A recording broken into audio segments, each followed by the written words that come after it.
Seriously though, we've heard a lot about extremism recently, a nastier, harsher atmosphere everywhere, more abuse and bother boy behavior, less friendliness and tolerance and respect for opponents. All right, but what we never hear about extremism is its advantages. Well, the biggest advantage of extremism is that it makes you feel good because it provides you with enemies. Let me explain. The great thing about having enemies is that you can pretend that all the badness in the whole world is in your enemies and all the goodness in the whole world is in you. Attractive, isn't it? So, if you have a lot of anger and resentment in you anyway, and you therefore enjoy abusing people, then you can pretend that you're only doing it because these enemies of yours are such very bad persons.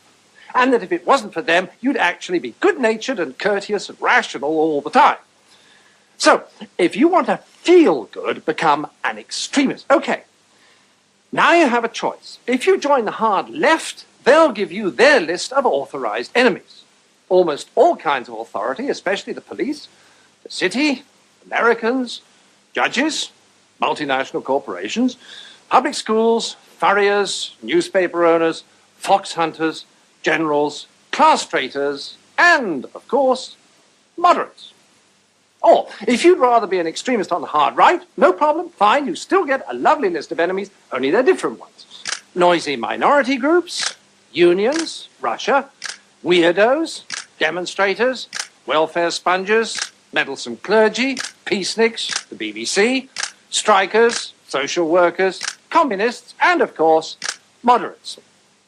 And upstart actors. Now, once you're armed with one of these super lists of enemies, you can be as nasty as you like and yet feel your behaviors morally justified. So you can strut around abusing people and telling them you could eat them for breakfast and still think of yourself as a champion of the truth, a fighter for the greater good, and not the rather sad paranoid schizoid that you really are.